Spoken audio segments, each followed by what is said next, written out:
DC Camp 2010. Camp experience for me was probably one of the most rewarding camp experiences I've ever had. I've been to tons of camp, but this was my first discovery camp experience, and it was by far the best church camp I've ever been to.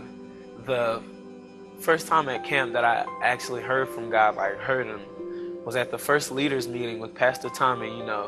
We were all getting in the spirit, getting and welcoming the Holy Spirit to come in and get the atmosphere right, praying in tongues and all that. And I went up to the altar, I lifted my hands up and I started to speak to God openly, just out loud.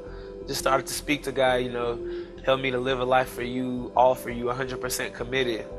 And then God spoke back and just told me to let go and that He'd take care of it.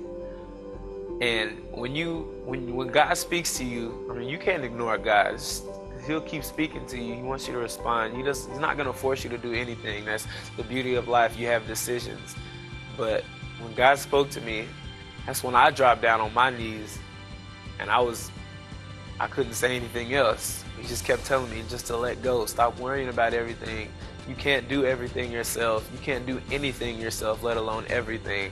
So just let go and let God. And, so all means all. We learned that at camp. All does mean all. You can't be halfway. You can't be 75%, not 99.9%. All means all. Get soaking wet.